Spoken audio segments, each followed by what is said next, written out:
If you can't make your rent or mortgage payments, you might be able to avoid becoming homeless by taking action. Homelessness is a looming fear for many Americans.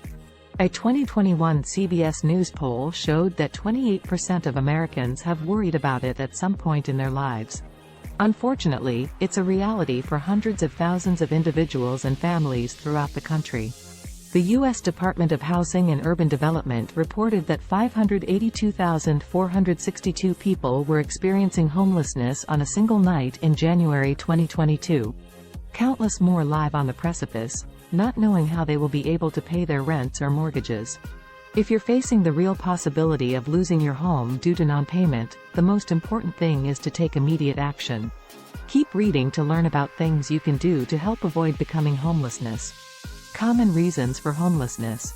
Stephen Ide, author of Homelessness in America, The History and Tragedy of an Intractable Social Problem, says the premise that most Americans are just one paycheck away from homelessness is misleading. A lot has to go wrong in someone's life before they wind up on the street living in a tent, Ide says.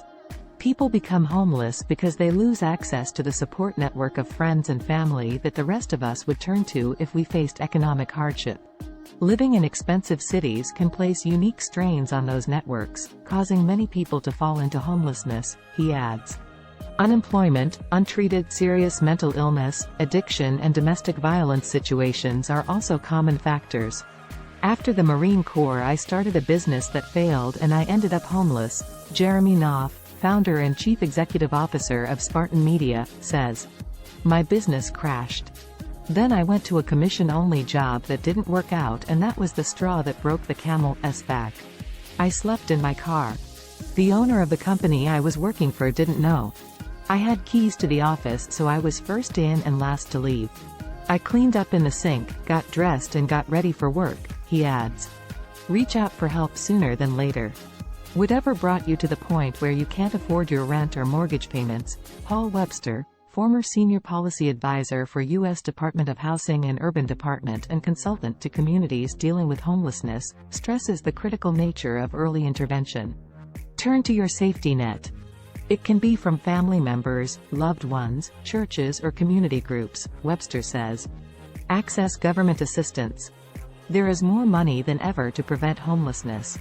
The U.S. Department of the Treasury enacted the Emergency Rental Assistance Program during the COVID-19 pandemic. Each state offers the program and you can visit the National Council of State Housing Agencies to learn what's available in your area. In addition, each state has different laws regarding tenant rights protection, so find out what yours are regarding eviction timelines and resolutions. You may have longer to stay in your home than you think. Familiarize yourself with your state's foreclosure process, too. Most mortgage companies will start the process about 3 to 6 months after you miss the first mortgage payment. HUD recommends contacting your lender within the first month after missing a payment, but if you need an advocate, reach out. Nonprofit credit counseling agencies have partnered with HUD to provide foreclosure assistance to struggling homeowners. To find one, use HUD's housing counseling page or call its interactive voice system at 1-800-569-4287. Leave your pride behind and accept whatever assistance you can get, Knopf says. I was going to do everything myself. I didn't need anyone, he says. That was horrible. No. Reach out to people in your network. Get help. Use every resource, tool and program you can. You do not want to be homeless. I regret trying to do everything on my own and wish I had collaborated more. Doing what it takes will take you far. You might be able to fix the issue before it gets too bad.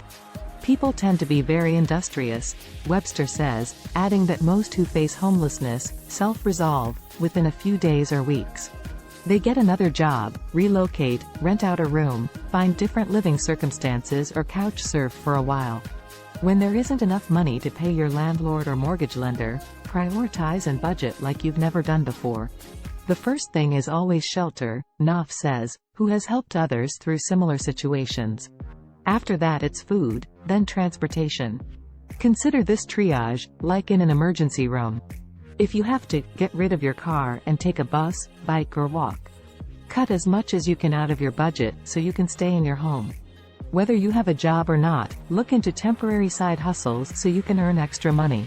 Sell unnecessary items. Every dollar you can bring in counts. Try not to ignore any creditors. As you're working hard and slashing your budget so you can pay your rent or mortgage or get back on track with the amount you owe, try not to neglect your other creditors. Trust me, you will need good credit, especially if you have to find another place to live, Knopf says. When you're in this situation, your credit tends to go downhill. Do what you can to protect it. If you can't make the payments, don't ignore your creditors. Call the companies and explain what's happening.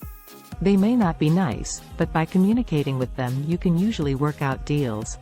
Credit card companies typically offer hardship programs to cardholders experiencing financial crises. Depending on the company, they may temporarily reduce or waive minimum payments, freeze interest rates or forgive late fees. A HUD-certified nonprofit credit counseling agency can also help you with the budgeting process and provide you with plenty of resources you can take advantage of for free. Stay committed and prepare for the future. My advice to people who are going through this is to accept that you will get overwhelmed, Knopf says. That's normal, but understand you can overcome pretty much everything. It comes down to your mindset and commitment. When you get back on your feet, remember what happened and why you came close to losing your home. Take steps to build emergency savings you can use in case something goes wrong again. Having 3 to 6 months worth of essential expenses will give you peace of mind and act as protection when you most need it.